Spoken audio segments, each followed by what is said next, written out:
Film की शुरुआत में हम पहाड़ों के बीच एक सुनसान सड़क देखते हैं। नेतन नाम का एक आदमी उस पर लेटा हुआ था। उसके सामने एक दुर्घटनाग्रस्त कार भी थी, जिसे देखकर उसे एहसास हुआ कि उसका एक्सीडेंट हुआ है। लेकिन हैरानी की बात यह थी कि चोट के नाम पर उसके शरीर पर एक खरोंच तक नहीं थी। अचानक उसके सामने डेनियल नाम का एक आदमी आया, जिसका बाइक से टकराने के बाद एक्सीडेंट हुआ था। नेतन देखता है कि डेनियल को खरोंच तक नहीं आई है। डेनियल ने नाथन से पूछा, क्या तुम्हें याद है कि तुम कार से कब निकले थे? तब उसे एहसास हुआ कि उसे कुछ भी याद नहीं है। डेनियल अब उससे कहता है, मुझे लगता है कि हम मर चुके हैं और ये हमारी आत्माएं हैं जो एक दूसरे से बात कर रही हैं। नेतन यह सुनने के लिए तैयार नहीं था। वह जल्दी से अपनी कार के पास जाता है, जहां उसे उसका शव दिखाई देता है। ये देखकर वह बुरी तरह डर गया। उसे भी यकीन हो गया कि वह मर चुका है और अब उसे अपने बच्चों और अपने दोस्तों की चिंता होने लगी। डेनियल को अपने परिवार, अपनी पत्नी और बच्चों की भी चिंता होने लगी। जैसे ही उसने अपनी पत्नी का नाम लिया, उसके दिमाग में आया कि नाथन ने अपनी पत्नी का नाम नहीं लिया। इसी बीच एक कार वहां आई।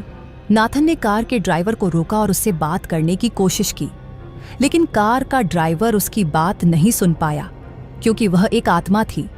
ड्राइवर दरअसल नाथन की दुर्घटनाग्रस्त कार के सामने रुका था।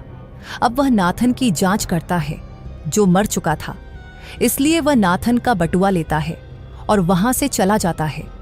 अपनी लाश देखकर नाथन को भी लगा कि वह मर चुका है और अब वह घबरा रहा था, क्योंकि वह जानता था कि मरने के बाद उसे अपने पापों की सजा मिलेगी। और यह उसका पाप था कि उसने अपनी पत्नी की हत्या की थी। इससे पहले कि वह कुछ और कह पाता, डेनियल ने अचानक कुछ संगीत सुना। वह पलटा और देखा कि वहां एक सफेद दरवाजा खुला था और अब उसके ऊपर बर्फबारी हो रही थी। डेनियल उस दरवाजे से संगीत की आवाज सुन सकता था, लेकिन हमें पता चला कि नाथन को ऐसी कोई आवाज नहीं सुनाई दे रही थी। अभी वे बात कर रहे थे कि अचानक उनके पीछे एक लाल दरवाजा खुला। अंदर से चीखने चिल्लाने की आवाज आ रही थी और ये आवाजें सिर्फ नाथन ही सुन रहा था। अब उन्हें लगा कि यह सफेद दरवाजा स्वर्ग का हो सकता है, लेकिन वह लाल दरवाजा नर्क का था। और क्योंकि नाथन नर्क से आती हुई दरवाजे की आवाज सुन रहा था, इसका मतलब था कि नाथन नर्क जाने वाला था और उसे अपनी पत्नी की हत्या के लिए सजा मिलने वाली थी। और क्योंकि डैनियल सफेद दरवाजे से आती हुई आवाजें सुन रहा था, इसका मतलब था कि डैनियल स्वर्ग जाने वाला था। घबराकर नाथन ने डैनियल से कहा, मैंने उसकी हत्या नहीं की, मैंने तो बस उसकी मदद की। वह बीमार थी, वह अपनी बीमारी से पीड़ित थी, मैंने तो बस उसकी पीड़ा समाप्त कर दी। डैनियल ने उसकी बातों पर ज्यादा ध्यान नहीं दिया और वह खुद स्वर्ग के दरवाजे पर चला गया। जब नाथन ने उसे स्वर्ग के दरवाजे पर जाते देखा, तो उसने उसे धक्का देकर दूर फेंक दिया और खुद उस दरवाजे के अंदर जाने की कोशिश की। लेकिन इसका कोई फायदा नहीं हुआ, क्योंकि दरवाजा नाथन को स्वीकार नहीं कर रहा था। यह देखकर डैनियल उससे कहता है, तुम्हें एक अच्छे इंसान की तरह व्यवहार करना चाहिए, इसलिए मैंने तुम्हारे लिए स्वर्ग का दरवाजा बंद कर दिया है। उसकी बात सुनकर नाथन कबूल करता है, मुझे माफ कर दो, मैंने जानबूझकर तुम्हारी बाइक को धक्का नहीं मारा। अब डैनियल उसे गले लगाता है और कहता है, ये तुम्हारी गलती नहीं थी, दरअसल मेरा भी ध्यान भटक गया था अपने सामने सड़क पर चलती लड़की को देखकर। फिर डैनियल स्वर्ग के दरवाजे के अंदर चला जाता है। लेकिन हैरानी की बात यह थी कि दरवाजा पार करने के बाद भी वह इसी दुनिया में घूम रहा था। अब वही लड़की वहां थी जिससे डैनियल का ध्यान भटक गया था, और अगर वह लड़की उनसे बात कर पा रही थी, तो इसका मतलब था कि वह भी मर चुकी थी। डैनियल उस छोटी लड़की से पूछता है, तुम यहां कैसे आई? तब लड़की कहती है, किसी ने मुझे बाइक से टक्कर मार दी। अब डैनियल भी मान जाता है कि वह बाइक चलाते समय नशे में था और यह सब उसी की वजह से हुआ था। नाथन उससे कहता है, जाओ, फिर तुम उस सफेद दरवाजे के अंदर जाओ। यह सुनकर लड़की जोर जोर से चिल्लाने लगती है, क्योंकि वह उनसे डर रही थी। उनके मना करने के बाद भी जब वह चिल्लाना बंद नहीं करती, तो डैनियल उसे उठाकर उस सफेद दरवाजे में फेंक देता है, जिसके बाद वह लड़की भी गायब हो जाती है और दरवाजा भी गायब हो जाता है। अब वहां सिर्फ नर्क का दरवाजा बचा था। इसका मतलब था कि उन दोनों को नर्क जाना था। नाथन अंदर जाने से डरता था। यहाँ भी वह चालाकी करता है और लात मारकर सबसे पहले डैनियल को उस दरवाजे के अंदर भेज देता है।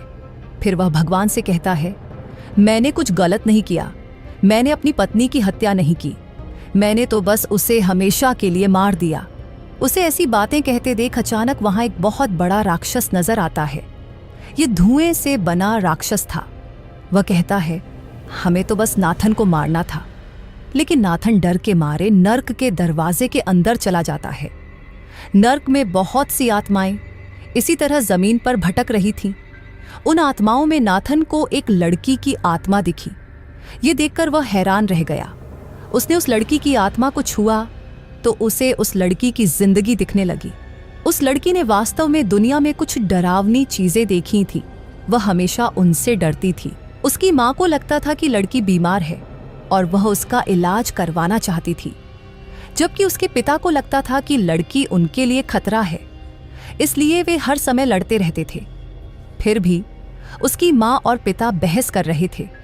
उन्हें अनदेखा करते हुए वह रसोई में जाती है और ब्रेड पर जैम लगाना शुरू कर देती है, लेकिन वह यह बहुत ही अजीब तरीके से करती है। वह चाकू से खूब मस्ती कर रही थी। इन सब के बाद हम उस लड़की को उसके थेरेपिस्ट के साथ देखते हैं। थेरेपिस्ट ने लड़की से कहा, मुझे अपनी बहन को परेशान करना पसंद है। मुझे उसकी पेंसिलें छिपाना अच्छा लगता है। मुझे चाकुओं से खेलना पसंद है और मुझे अपने माता पिता को परेशान करना भी अच्छा लगता है। लड़की कहती है, मैं अपनी माँ और पिताजी को चोट पहुंचाना चाहती हूँ। अगले दृश्य में हम इस लड़की को डाइनिंग टेबल पर बैठे हुए देखते हैं। वह नाश्ते के लिए जोर जोर से चिल्ला रही थी, लेकिन किसी ने उसकी आवाज नहीं सुनी। फिर वह उठकर चली गई और जब वह वापस आई तो उसके हाथ में अनाज की कटोरी थी और उसके कपड़ों पर खून के धब्बे थे। जब कैमरा जमीन पर फोकस करता है तो हम देखते हैं कि जमीन पर उसके माता पिता की लाशें पड़ी थीं। इसका मतलब था कि इस लड़की ने अपने माता पिता को मार डाला था। वह लड़की जांचती है कि क्या उसके माता पिता सच में मर चुके हैं, और जब उसे इस बात का यकीन हो जाता है तो वह अपनी माँ को अलविदा कहती है। फिर वह फिर से अपना जैम सैंडविच बनाती है और अपने बेसमेंट में चली जाती है, जहाँ उसका एक दोस्त था। उसका दोस्त बहुत डरावना लग रहा था। उसका नाम टोनी था। वह एक अजीब प्राणी था। अब जब उसके माता पिता मर चुके थे तो वह आसानी से टोनी को ऊपर ला सकती थी। वह टोनी को ऊपर ले आती है, जहां टोनी बहुत खुश था क्योंकि उसने पहली बार सूरज और बाहरी दुनिया देखी थी। वह टोनी को नहलाती है और उसके पिता के कपड़े तैयार करती है। फिर वे नाश्ता करते हैं। इसके बाद टोनी उसकी मदद करता है उसके माता पिता की लाशों को ठीक करने में, लेकिन उसके माता पिता के जाने से पहले वह उन्हें कुछ दिखाना चाहती थी। वह अपनी कल्पना में एक थिएटर शो बनाती है। वह टोनी को सबके सामने लाती है, जिसने अपराधी जैसे कपड़े पहने हुए थे। वह अपने दर्शकों से कहती है कि टोनी एक हत्यारा है और उसे उसके किए की सजा मिलनी चाहिए। टोनी यहाँ सभी से कहता है, नहीं, मैंने कुछ नहीं किया, मैं हमेशा अपनी गुफा में रहता था। लेकिन जीन कहती है, नहीं, उसने मेरे माता पिता को मार डाला। तो वह सभी से पूछती है, बताओ उसे क्या सजा मिलनी चाहिए, मौत या फिर उसे जेल में डाल दो। इसके बाद जीन अपनी कल्पना में टोनी को मार देती है। हालांकि असल में ऐसा कुछ नहीं हो रहा था। टोनी अभी भी जीन की मदद कर रहा था उसके माता पिता की लाशों को ठीक करने में, जबकि जीन बिस्तर पर खेल रही थी। उसकी माँ की लाश बिस्तर के नीचे थी। इसके बाद टोनी आईने के पास खड़ा होता है। उसे पता चलता है कि वह खुद को आईने में नहीं देख पा रहा था। यह स्पष्ट हो गया कि टोनी केवल जीन की कल्पना में था, वह वास्तव में अस्तित्व में नहीं था। इससे यह भी पता चला कि जीन ने अपने माता पिता को मार डाला था और वह लगातार टोनी पर आरोप लगा रही थी। अगले दिन जब टोनी और जीन नाश्ता कर रहे थे, तभी दरवाजा खटखटाया गया। जीन जांच करने गई। वहां एक डाकिया था जिसे डिलीवरी करने के लिए एक बड़े आदमी की जरूरत थी। वह पूरे घर में चिल्लाती है, टोनी टोनी, लेकिन टोनी कहीं नहीं मिला। जीन फिर डिलीवरी मैन के पास गई। डिलीवरी मैन के जाने के बाद टोनी भी उससे उसी कमरे में मिला जिस कमरे में उसने अपने माता पिता की लाशें छिपाई थीं। वहां जाकर उसने देखा कि टोनी उसके माता पिता की लाशें खा रहा था। इसके बाद अगले सीन में हमें जीन के एक क्लोन को जलाते हुए दिखाया गया, जिसे जीन ने खुद जलाया था। इसके बाद वह अपनी बहन के पास गया और उसने अपनी बहन से कहा, टोनी को भूख लगी है। वह अपनी छोटी बहन को लेकर रसोई में गया और उसे ओवन में डाल दिया। फिर उसने ओवन में आग लगा दी।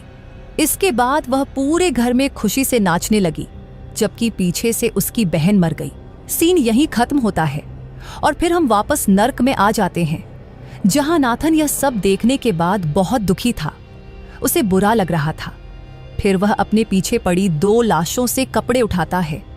ये 2 लाशें माँ और बेटे की थीं। जैसे ही उसने उन्हें छुआ, नाथन उनकी कहानी देखने लगा।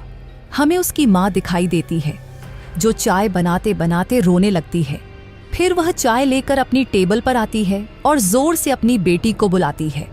अचानक उसकी नज़र टेबल पर पड़ी, जहां एक जमी हुई फ़ौन की बूंद थी। उसने उस बूंद को अपने नाखून से खरोंच दिया और फिर से रोना बंद कर दिया। इसके बाद वह अपनी बेटी के कमरे में जाती है। वहां बाथरूम में उसकी बेटी की लाश पड़ी होती है। उसका व्यवहार ऐसा था मानो उसे पहले से इस लाश के बारे में पता हो। वह अपनी बेटी को टब से बाहर निकालती है और फिर एक गुड़िया की तरह सांसें लेते हुए उसके कपड़े पहनाती है और उसे डाइनिंग टेबल पर लाकर बैठा देती है। वो बैठकर उसके लिए नाश्ता रखती है और उससे कहती है, ठीक है, सॉरी, अब उठ जाओ। मुझे पता है कि तुम्हें स्कूल बिल्कुल पसंद नहीं है। अब मैं तुम्हें स्कूल नहीं भेजूंगी। अगर आज सब ठीक होता तो हम छुट्टी पर होते। सीन कट जाता है और हमें एक दिन पहले का दृश्य दिखाया जाता है, जहां ये लड़की वॉशरूम में नहा रही थी। वह अपनी माँ के पास आती है और कहती है, जल्दी से तैयार हो जाओ, तुम रोज स्कूल के लिए देर से नहीं आ सकती। लड़की भी तैयार हो जाती है, डाइनिंग टेबल पर आती है और अपनी माँ से कहती है, माँ, मैं स्कूल नहीं जाना चाहती। मुझे वह स्कूल बिल्कुल पसंद नहीं है। वहाँ सब मुझे बदमाश कहते हैं।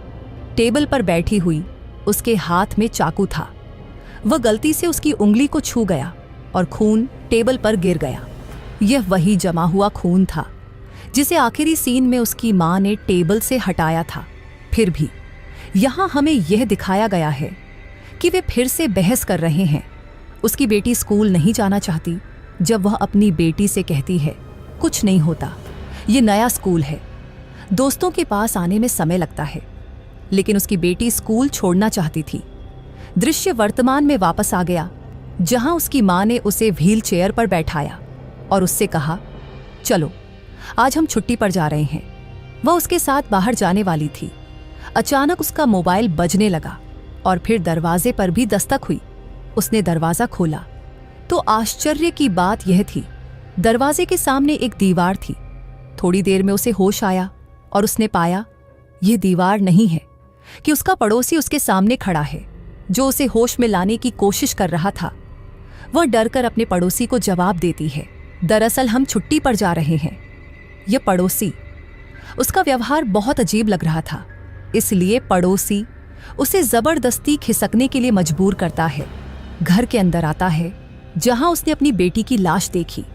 और एक दिन दृश्य वापस बदल गए, जहां हमें दिखाया गया कि 4 लोग साथ थे। इस लड़की को बहुत बुरे तरीके से बुला रहे थे। वो जबरदस्ती उसे वॉशरूम से बाहर ले गए और उसे घुटनों पर बैठा दिया और उसे अपने जूते चाटने पर मजबूर किया। एक लड़की उसका वीडियो बना रही थी। वो इस अपमान को बर्दाश्त नहीं कर सकी और वो मर गई।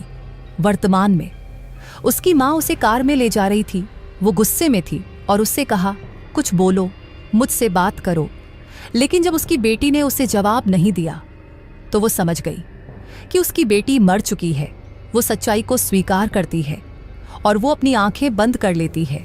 वो रो रही थी और भावुक हो रही थी। उसने अपनी ड्राइविंग पर नियंत्रण खो दिया और उसकी कार एक कार से टकरा गई। थोड़ी देर में दमकला कर्मी यहां पहुंच गए और उसे कार से बाहर निकाला। लेकिन वो अपनी बेटी को अकेला नहीं छोड़ना चाहती थी।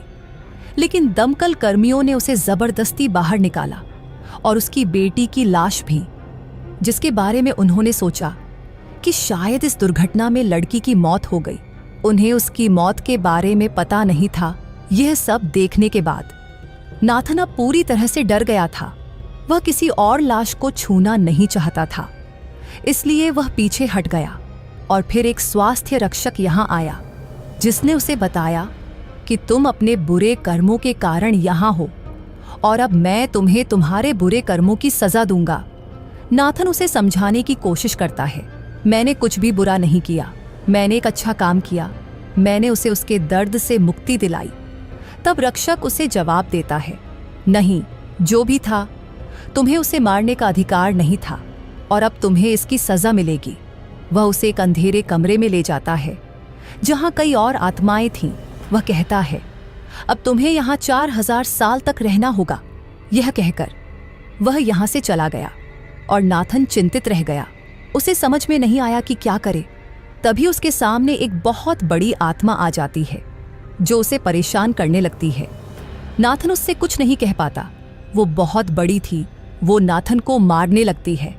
उस दिन उसने नाथन को इतना मारा कि वो इस आत्मा की दुनिया में ही मर गया। ये देखकर शैतान जल्दी से यहाँ आया और उस आत्मा को डांटने लगा कि तूने ये क्या किया, तूने अब उसे असली दुनिया में भेज दिया है। हमें अस्पताल में एक बच्चा दिखाया जाता है जिसमें अब नाथन की आत्मा आ चुकी थी। उसे फिर से जीवन मिल चुका था और ये दिखाते हुए ये फिल्म इसी सीन पर खत्म होती है।